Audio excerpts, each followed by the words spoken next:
Head kuulajad, käesolevaga alustan 5-osalist loengute seeriat, mis seostub Jeesuse sünnilooga ja mida võiks pealkirjastada Jeesus sai vaeseks meie pärast. Minu tähelepanu äratas 2. Korintuse kirja 8. peatüki 9. salmis Pauluse poolt öeldu, et meie Issand Jeesus Kristus, kuigi ta oli rikas, sai teie pärast vaeseks, et teie saaksite rikkaks tema vaesusest. Kui siia lisada Pauluse kirjast Filiplastele 2. peatükist 6-8. salmini, kus on Kristusest Jeesusest öeldud, et olles Jumala kuju, ei arvanud ta osaks olla Jumalaga võrdne, vaid loobus isenese olust, võttes orjakuju, saades inimese sarnaseks ja ta leiti välimuselt inimesena, ta alandas iseennast, saades kuulekaks surmani pealegi ristisurmani. Siis on aru saada, et mõeldud on Jumala poja inimeseks saamist. See oli tõeline vaeseks saamine inimeste pärast, inimeste heaks. Isegi see oleks olnud tõeline vaeseks saamine, kui Jeesus oleks sündinud meie mõistes rikkas kodus. Sest kontrast taevase ja maise vahel oleks olnud ikkagi niivõrd suur.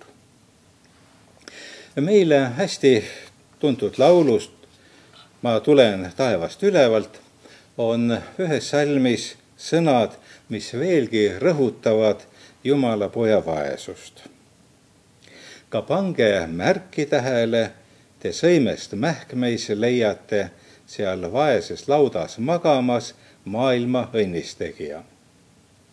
See laulusalm tuletab meelde ingli kuulutust karjastele: ärge kartke, sest vaata, ma kuulutan teile suurt rõõmu, mis saab osaks kogu rahvale, et teile on täna sündinud Taaveti linnas päästja, kes on Issand Kristus. Ja see on teile tunnustäheks, te leiate lapsukese mähitud ja sõimes magavat. Selle kõige kohta on kirjutatud Luuka evangeeliumi 2. peatükis, aga nende sealoleku aegu said päevad täis ja Maarja pidi sünnitama. Ta tõi ilmale oma esimese poja ning mähkis ta mähkmetesse ja asetas sõime, sest nende jaoks polnud majas kohta.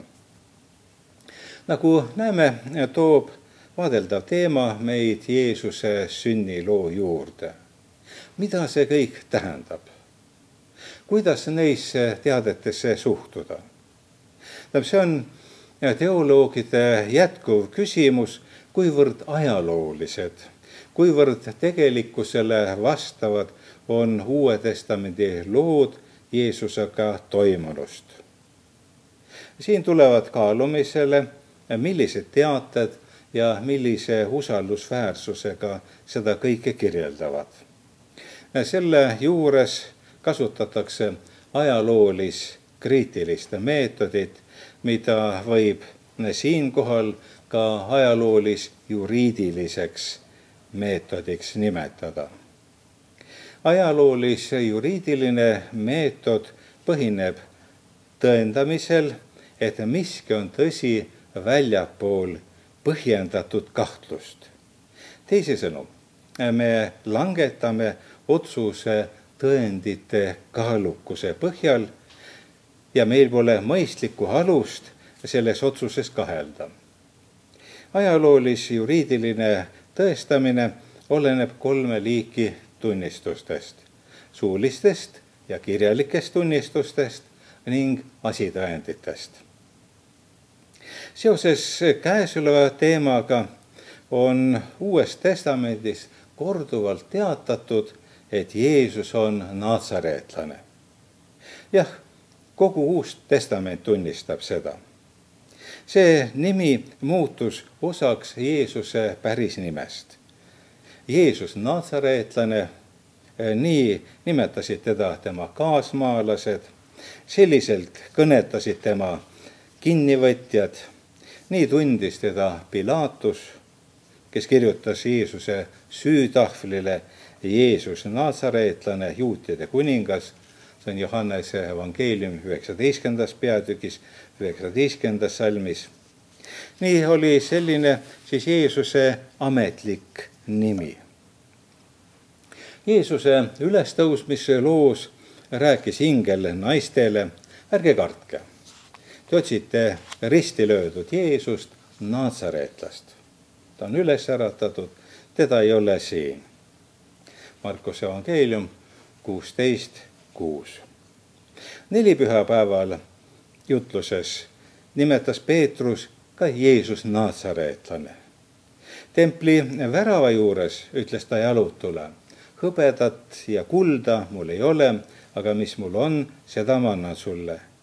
Jeesuse Kristuse, Naatsareetlase nimel tõuse ja kõnni. Surnust üles tõusnuna tutvustas Jeesus ennast Paulusele. Mina olen Jeesus Naatsareetlane, keda sina taga kiusad. Teadaolevalt ei nimetatud Jeesust mitte kunagi petlemlaseks. Isegi kurjad vaimud kõnetasid teda Naatsareetlane. Selline on siis Uue Testamendi üksmeelne tunnistus, väga erinevate isikute poolt väljendatuna. Ja eks loogiline oleks siis mõelda, et Jeesus seal Naatsaretis ka sündis. Kuid nüüd seda üksmeelset Jeesuse päritolu harmooniat häirivad Mattiuse evangeeliumi eritraditsioon idamaa tarkade tulekust, Mattiuse evangeeliumi 2. peatükis, ja Luuka evangeeliumi eritraditsioon tsensusest ehk rahvaloendusest, Luuka evangeeliumi 2. peatükis. Mõlemad räägivad siis, et Jeesus sündis Petlemmas. Lisaks neile kirjakohtadele on Petlemmast juttu üksnes Johannese evangeeliumi 7. peatükis, aga seal on küsimus siis Jeesuse messialikkusest. Ja sel puhul, tsitaat, paljud ütlesid, ega siis Messias tule Galileast. Eks kiri ütle, et Messias tuleb Taaveti järglaste seast ja Petlemma külast, kust oli Taavet. Nagu näha, Jeesust ei peetud Petlemmas pärinevaks. Ja siin on küsimused, millele on oluline vastata. Ja nii võtab tegelikult üha enam ja enam maad arvamus, et Jeesus ikkagi sündis Naatsaretis. Et lood tema Petlemmas sünnist on üksnes ilus vaga legend. Näiteks tuntud Jeesuse uurijad Gert Tyson ja Annette Merts ütlevad kokkuvõtvalt oma raamatus Der historische Jeesus, ajalooline Jeesus, kogu evangeelses pärimuses on Jeesuse kogu kodulinnaks Naatsaret. Markus ja Johannes eeldavad ilma seda otse välja ütlemata, et Jeesus seal ka sündis. Sünnikoha paigutamine Petlemma on religioosse fantaasia ja ettekujutuse tulemus. Kuna pühakirja kohaselt pidi Messias sündima Petlemmas, siis asetati Jeesuse sünd sinna. Nüüd paljud teisedki tuntud teoloogid on jõudnud järeldusele, et arvamus Jeesuse sünnis Petlemmas on eksitus, mida ei paranda ka Jeesuse isa Joosepi võimalik põlvnemine Taaveti soost. Jah, Jumala poeg, kes sai vaeseks meie heaks, on Jeesus Naatsaretist. Tänases loengus jäävad üles olulised küsimused ja võib-olla ka kahtlused, et ikkagi, kuidas oli lugu tema sündimisega, tema sünnikohaga. Ja sellest rääkimist jätkan juba järgmistes loengutes. Usun, et need küsimused leiavad oma põhjendatud vastused.